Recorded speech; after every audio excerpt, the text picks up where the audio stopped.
అధిక బరువుతో బాధపడుతున్నారా? వినీలాస్ వెయిట్ లాస్ డైట్ ప్లాన్ తో ఇంటి దగ్గర నుంచి హెల్దీగా బరువు తగ్గండి. నమస్తే, నేను Keshav. Welcome to Suman TV. ఆంధ్రప్రదేశ్లో కొత్త ప్రభుత్వం 100 రోజులు పూర్తి చేసుకుంది. ఈ శత జయంతి సందర్భంగా అనేక అంశాలని కొత్త ప్రభుత్వం ప్రజల్లోకి తీసుకెళ్లేటువంటి ప్రయత్నం చేస్తుంది. ఎన్నికల హామీలు అమలు చేయడంలో దూసుకుపోతున్నామని చెబుతూనే కేంద్రంతో ఉన్నటువంటి సయోధ్య వలన మరిన్ని ప్రయోజనాలు రాష్ట్రానికి కలుగుతున్నాయని విశ్లేషిస్తున్నారు. ముఖ్యంగా పంచాయతీరాజ్ శాఖ గత 100 రోజుల్లో అధిక శాతం లబ్ధి పొందింది అనేది ఆ శాఖ మంత్రిగా ఉప ముఖ్యమంత్రిగా ఉన్నటువంటి పవన్ కళ్యాణ్ చేసినటువంటి ప్రకటన. ఎంతవరకు లబ్ధి చేకూరింది, గతంలో లేనిది ఇప్పుడు కొత్తగా పంచాయతీరాజ్ శాఖకి కలిసి వస్తున్నది ఏంటి? ఈ అంశాన్ని విశ్లేషించేటువంటి ప్రయత్నం చేద్దాం. మనతో పాటు పొలిటికల్ అనలిస్ట్ చంద్ర శ్రీనివాస్ గారు. నమస్కారం. నమస్కారం. పంచాయతీరాజ్ శాఖకి నిధుల వరద జరుగుతోంది అని ఉప ముఖ్యమంత్రి పవన్ కళ్యాణ్ గారు చెప్తున్నారు. ఎంతవరకు వాస్తవం ఉంది? డెఫినెట్గా అండి. గతంలో లేనిది ఇప్పుడు ఉన్నది. నిధుల వరదే నిజమే. ప్రగతి పదంలో పంచాయతీరాజ్ వ్యవస్థ మనం చూస్తున్నాం. మంచి ప్రభుత్వంగా 100 రోజులను ప్రూవ్ చేసుకున్నారు. ఎప్పుడు లేని విధంగా గ్రామాలు పంచాయతీలు ఇలా చేయొచ్చా అనే విధంగా డిప్యూటీ సీఎం గారు ఆ శాఖ వన్నీ తెచ్చుకొచ్చారు. 13,336 గ్రామాలు మనం చూసాం. గ్రామ సభలు పెట్టారు. ఒక వ్యవస్థను అయితే చూసాం. అదేవిధంగా పంచాయతీలు నిధులు ఇచ్చారు. ఆగస్టు 15 జనవరి 2026లో 10,000 నుంచి 10,000 పెంచారు. 100 రూపాయల నుంచి 200 నుంచి 25,000 పెంచారు మేజర్ పంచాయతీ. అంటే ఒక పంచాయతీల యొక్క గొప్పతనం, పంచాయతీలో సర్పంచ్ యొక్క అధికారాలు, ప్రజలు ఏ విధంగా కావాలనేది చూడగలిగారు. ఈ రోజున ఆ గ్రామ సభలు చేయబట్టి ఈరోజు ప్రపంచ దృష్టిని ఆంధ్రప్రదేశ్ ఆకర్షించగలిగింది. అంతే కదా, ప్రపంచ రికార్డు ఒకేసారి గ్రామ సభ, వరల్డ్ రికార్డ్స్. అదేవిధంగా పంచాయతీల్లో మొన్న బుడమేరు కూడా పొంగి పొర్లితే 400 పంచాయతీలకి, గ్రామ పంచాయతీలకి సొంత డబ్బు ఇచ్చారు.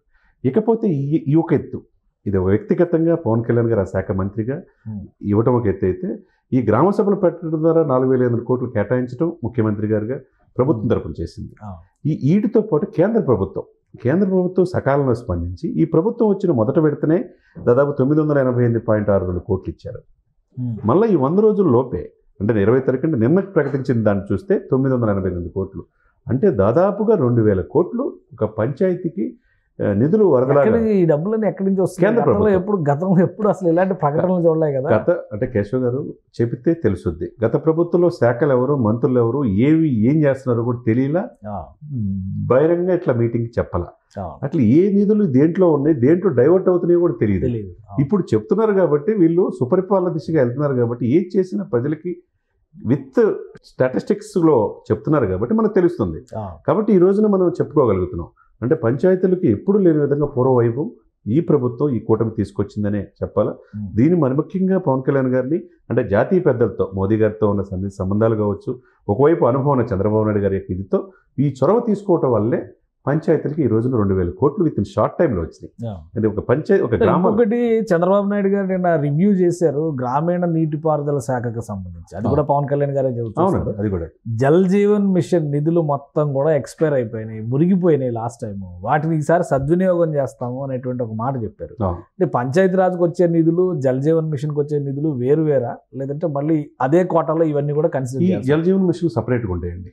పంచాయతీరాజ్కి ఇచ్చే సపరేట్గా ఉంటాయి, జల్ జీవన్ మిషన్ సపరేట్గా ఉంటాయి. గత ప్రభుత్వంలో ఏంటంటే వాళ్ళకి సకాలంలో స్పందించకపోవడం వల్ల నిధులు వాడకపోతే మురిగిపోతాయి కదా. అంటే ప్రభుత్వం ఏది కూడా ఏం కావాలి, సంక్షేమ మాటను బటన్ నొక్కాం, మన ప్రజలకు ఇచ్చామని ఆలోచించారు తప్పితే, సెంట్రల్ గవర్నమెంట్ ఏమిస్తుంది, ఆ పథకాలను ఏ విధంగా నిధులు కేటాయించాలి, ప్రజలకు ఏ విధంగా మేలు చేయాలని ఆలోచించకపోబట్టే ఈ రోజున ఆ పరిస్థితి వచ్చిందనమాట. కానీ వీళ్ళు ట్రాన్స్పరెన్సీగా ఉండటం వల్ల ఈరోజు వీళ్ళకి కావాల్సింది ఎమ్మటే వాళ్ళు అడిగిన ఎమ్మటే మనం రాష్ట్రానికి మనం చేయాలన్న ఆలోచనతో కేంద్ర ప్రభుత్వంతో నిధులు ఇవ్వటం కాబట్టి 100 రోజుల్లో 2,000 కోట్ల పనులు పంచాయతీ దక్కించుకోగలిగింది. ఇప్పుడు 100 రోజుల పాలన పరంగా చూసినప్పుడు రాష్ట్ర ప్రభుత్వంలో అన్ని శాఖల్ని సమన్వయం చేసేటువంటి విషయంలో ఈ 100 రోజుల్లో జరిగినటువంటి పాజిటివ్ అంశాలు ఏంటి?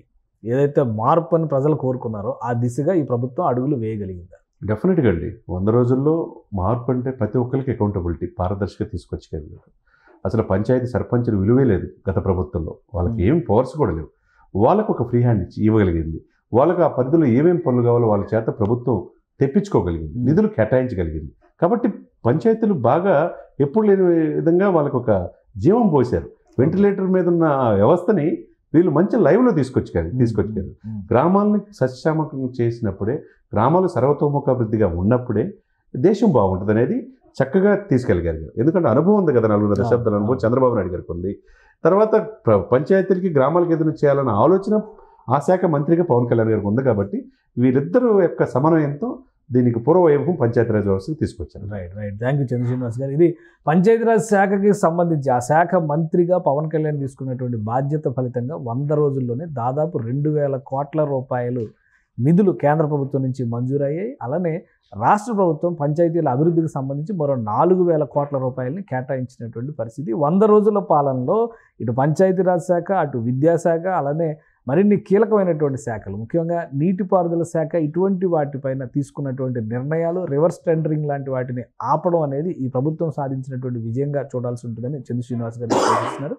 ఇది special discussion. Keep watching. Suman టీవీలో మీ పర్సనల్ అండ్ బిజినెస్ ప్రమోషన్స్ కోసం కింది నెంబర్కి కాంటాక్ట్ చేయండి.